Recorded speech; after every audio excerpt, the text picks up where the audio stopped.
¿Qué tal, profesor? Muy buenas tardes. Me presento, soy el alumno Eduardo, un servidor, y el día de hoy vengo con la encomienda de exponer o dar a conocer, relatar el apartado número 3 del plan de estudios de nuestro primer parcial, tema que fue dado por visto por usted, por cuestiones que ya sabemos y que bueno, está de más englobarlas a continuación. Pero pues bueno, vamos a exponer los conceptos fundamentales del derecho. Bien, vamos a empezar abordando el tema con que yo diré cada uno de los temas, los desarrollaré cronológicamente en cuanto al plan de estudios que pues usted nos facilitó al inicio. Y pues bueno, comenzaremos con el número 3 que vendría siendo el número uno, pero bueno, número 3 dice conceptos fundamentales del derecho. Los conceptos fundamentales del derecho en cuanto a la información que yo indagué son dos, es el formal y es el material. Pues bueno, el formal define los conceptos como aquellos que intervienen como elementos constantes y necesarios en toda relación jurídica. Es decir, para que una relación jurídica o una norma jurídica pueda ser llevada a cabo, pues se implican técnicas. ¿Qué es una técnica? Pues una técnica es una serie de pasos para llegar a determinado objetivo. En el término de derecho o en la legislación o en la ley, este tipo de técnicas, para que sean denominadas formales, tienen que ser completamente apegadas a las normas que se establecen. Es decir, no pueden guiarse de otro tipo de organismo, otro tipo de escrito, otro tipo pues de orientación más que la formal. Y para que sea formal, tiene que guiarse en las normas específicamente, no hay otra manera de denominarla así. Pues bueno, la material la podemos fundamentar de otra manera, que pues bueno, la material son pues todo tipo de referencias sociales para la generación de la ley. Es decir, para que se formulen leyes constitucionales tenemos que tomar pues muchas jerarquías sociales, como lo son pues aspectos mercantiles, aspectos laborales, aspectos de matrimonio, de familia, bueno, en fin, tomar en cuenta todo tipo de aspectos para formar una ley o una constitución, en este caso pues que aborde todo tipo de temática que genera pues problemática dentro del entorno, ¿no? Esas son pues los fundamentos materiales del derecho. Pues bueno, espero haya quedado muy claro. Partiremos al punto siguiente, que es el 3.1.1, llamado acto jurídico. Pues bien, se considera que un acto jurídico es la manifestación que una persona realiza por propia voluntad, en la que intervienen acuerdos con requisitos legales que han sido establecidos en cada situación, que tiene como objetivo crear, modificar, transferir o extinguir derechos y obligaciones con la intención de producir consecuencias jurídicas. Es decir, un acto jurídico será todo tipo de acción que tú como humano, tú como persona, y no solamente, aclaro esto, no solamente en cuestión individual, sino que también puede ser pues unilateral, bilateral o plurilateral, es decir, pues puede implicar a muchísimas más personas, no solo a ti. Y pues el acto jurídico es toda acción que pueda intervenir la ley, que puedan intervenir pues lo que hemos estado estudiando, los tipos de organismos. Pues bueno, en otras palabras pues lo definiría como que el acto jurídico, prácticamente es la capacidad que tienes como individuo de llevar a cabo cualquier actividad que pueda ser intervenida por un organismo social o de carácter público. Pues bueno, algunos ejemplos que quiero dejar aquí, porque pues bueno, a mí me costó un poquito de trabajo comprenderlo, pues son la oferta o licitación, la aceptación, el testamento o el reconocimiento de un hijo. Son ejemplos. ¿Por qué? Porque pues para llevar a cabo este tipo de acciones tiene que haber una intervención legal. No lo hace solamente de palabra, o no lo hace solamente cuando tú digas o bajo tus preceptos, sino que pues son de carácter formal y, como lo habíamos comentado antes, tienen que acatarse a la norma. Pues bueno, procedamos al siguiente punto, que es el punto 3.1.2, y es el hecho jurídico. Pues bien, un hecho jurídico es el antecedente o la causa de una relación jurídica. Pues es decir, es como podemos compararlo con las fuentes del derecho, fuentes formales, ya sabemos los tipos de fuentes que existen. Entonces pues bueno, se basan en antecedentes para formar las leyes que conocemos hoy en día. O sea, hablamos de empirismo propio. ¿Por qué? Porque no puedes formar una ley sin que la sociedad te la pida. Es decir, es como hacemos la metáfora de si la ciencia se adapta a la sociedad o la sociedad a la ciencia. Pues específicamente la respuesta es que la ciencia a la sociedad, porque sin sociedad la ciencia no tendría un motivo por el cual existir. Lo mismo pasa con las leyes. Entonces, si la sociedad no necesita que tú crees, modifiques o evoluciones cierto apartado de las leyes, pues no sería necesario hacerlo. Más sin embargo, es necesario porque lógicamente todo tipo de acción pues tiene consecuencias. Entonces la consecuencia que vaya apegada a un acto jurídico, como lo hablamos hace rato, pues tiene que tener una sentencia, y esta sentencia está formada bajo vivencias o bajo otro tipo de hechos que pudieron fundamentarla en el pasado. Pues bien, es prácticamente como que las leyes se forman bajo acontecimientos, sucesos o hechos naturales que se otorgan bajo esquemas legales. O sea, alguna situación que haya pasado anteriormente te va a ayudar a modificar la ley de ahora. ¿Por qué? Porque conoces otro tipo de necesidades que se le adoptan al término. Pues bueno, vamos a pasar a lo siguiente, que es el supuesto jurídico. Este tema también se me hizo un tanto complejo e incluso ya lo habíamos visto en la clase. Pero pues bueno, el supuesto jurídico es una hipótesis de cuya realización dependen las consecuencias jurídicas planteadas por la norma.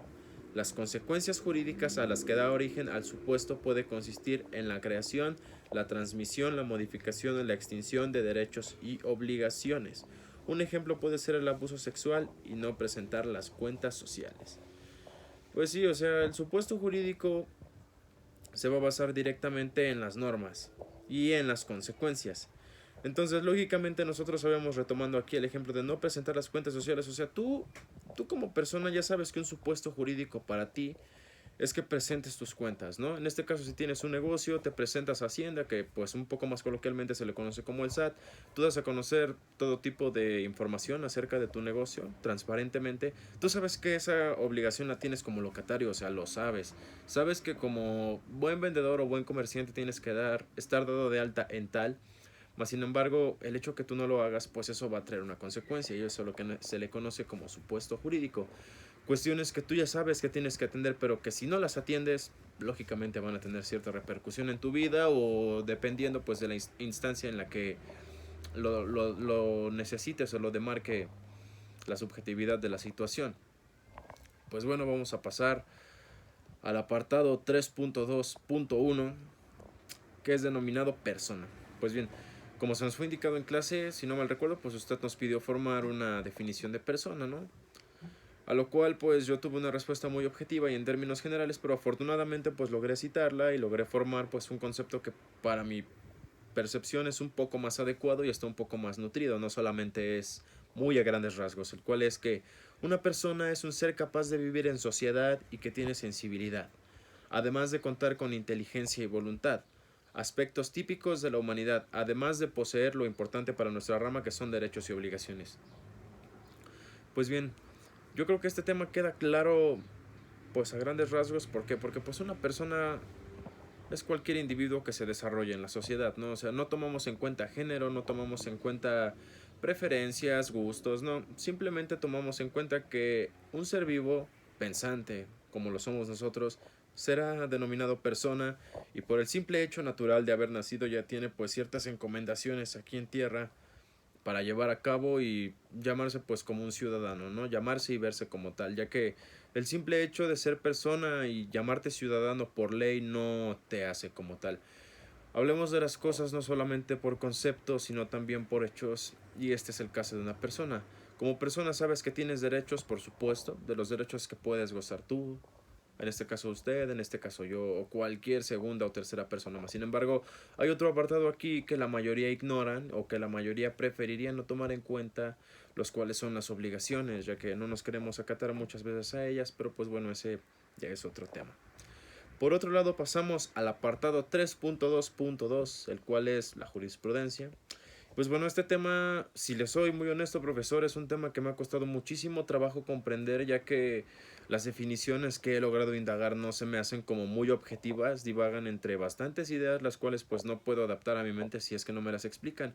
E inclusive siendo explicadas, pues se me han dificultado bastante. Así que pues siempre trato de formar mis propias definiciones para ver si va pues quedando claro el concepto y si realmente lo estoy digiriendo como debe de ser. Y pues bueno, la jurisprudencia es el conjunto de sentencias o resoluciones judiciales emitidas por órganos judiciales y que pueden repercutir en sentencias posteriores. Pues bueno, en sí la jurisprudencia pues es una sentencia, no tal cual lo acabo de citar. Mas sin embargo, ¿qué pasa con esta? Muchas veces la jurisprudencia es necesaria dentro de un caso. ¿Por qué? Porque habrán las ya conocidas lagunas del derecho. Entonces, pues, En cuanto a las situaciones que pueden ir sucediendo día con día, pues hablamos de mucha subjetividad. ¿Por qué? Porque pues una situación en la cuestión jurídica o en cuestión de delictuar o en cuestión de acontecimiento ilícito, pues nunca va a ser la misma.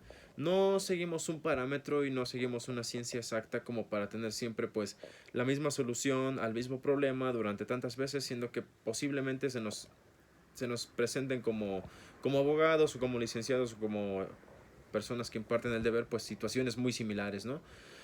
Más sin embargo, puede ser el ejemplo de un choque, no sé, puede haber quien choque y tenga la culpa el que va a acusar o viceversa, más sin embargo, es un choque, sí, es el mismo acontecimiento, más sin embargo, diferentes características lo componen. Es aquí cuando entra la jurisprudencia. ¿Por qué? Porque la jurisprudencia, en cuanto a lo que yo pues he logrado digerir, repito, prácticamente es en basarte en fuentes anteriores, y con fuentes anteriores me recuerdo pues a distintos casos los cuales tengan referencias similares al caso que estás llevando en el momento en particular. Entonces, si quieres resolver esta duda, tú pues te basas en jurisprudencias, analizas alguna jurisprudencia y ya tú ves cuál va a ser la que más se adapta a la situación que tratas de defender en el momento. Esa es una jurisprudencia, repito, es el conjunto de sentencias o resoluciones judiciales emitidas por órganos y que pueden repercutir en sentencias posteriores. O sea, simplemente que tú en el momento del caso de hoy en día, tomándolo como ejemplo, tienes un caso hoy, tomas la decisión, esa decisión está escrita y esa decisión puede ser tomada o usada como ejemplo en alguna situación diferente o en alguna situación diferente pero que tenga características similares. Simplemente complementa la manera de dar sentencia. Eso hace la jurisprudencia. Y pues pasamos al apartado 3.2.3, el cual es llamado técnica jurídica.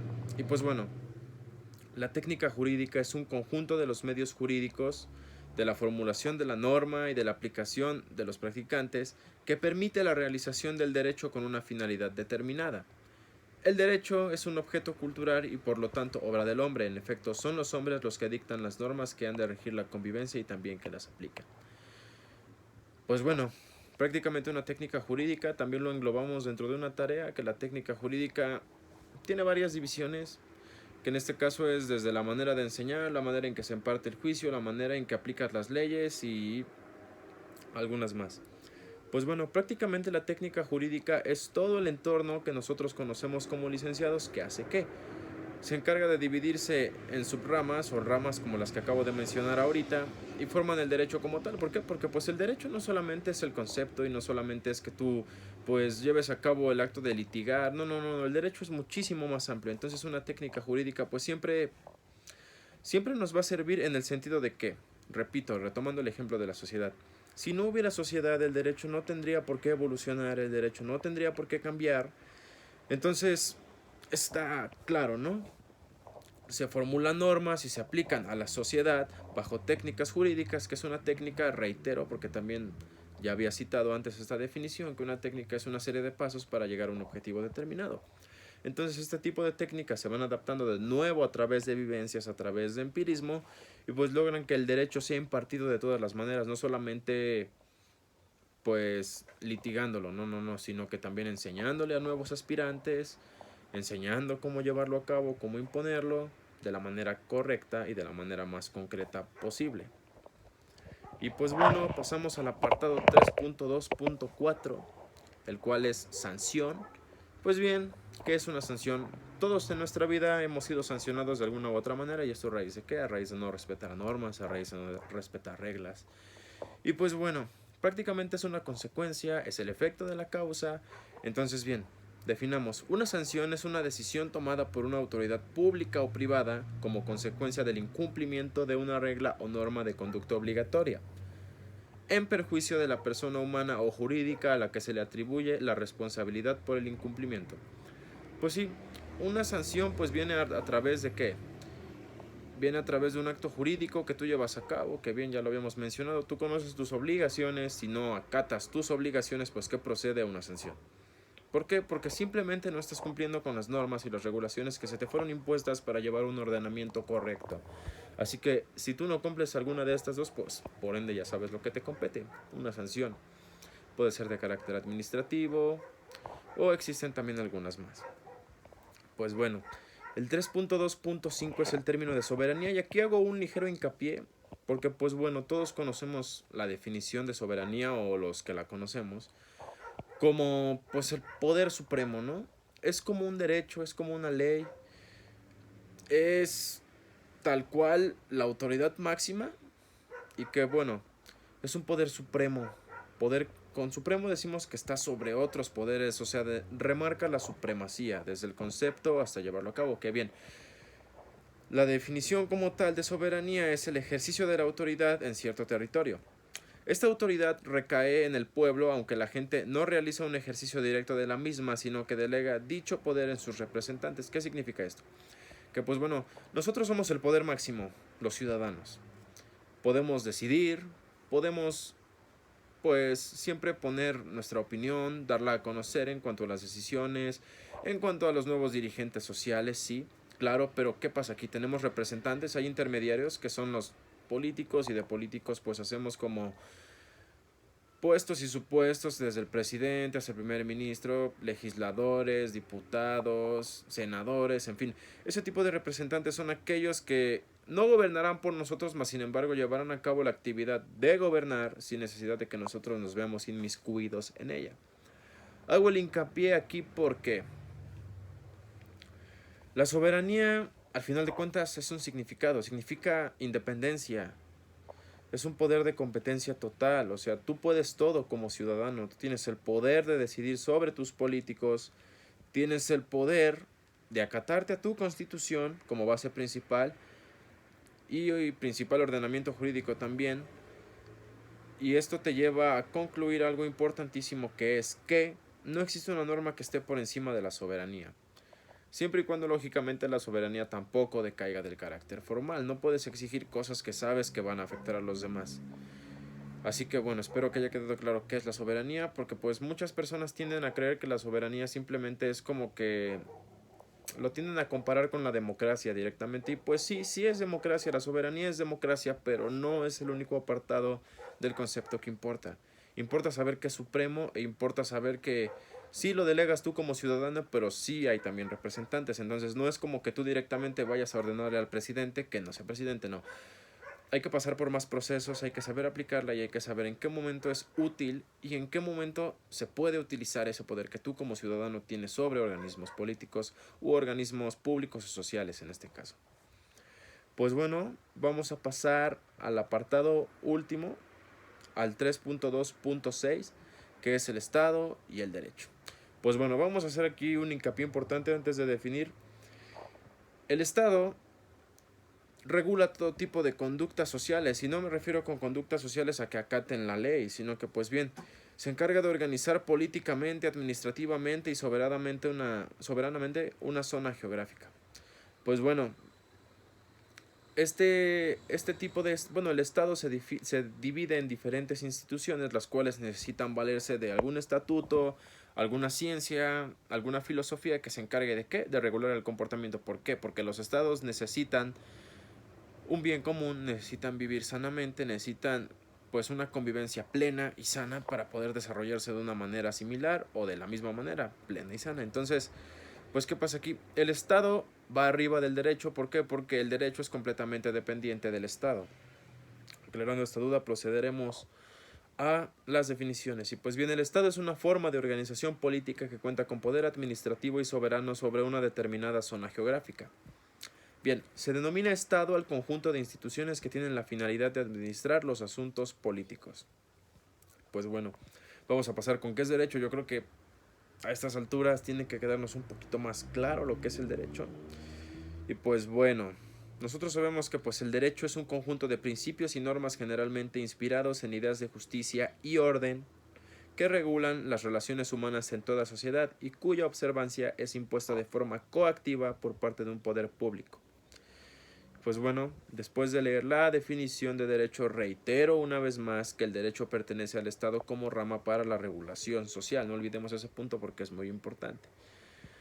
Pues bueno, profesor, esto ha sido todo en cuanto a lo que usted nos pidió. De verdad espero que esta información le parezca pues ilustrativa. Muchas gracias por su atención y nos vemos en la próxima. Hasta luego.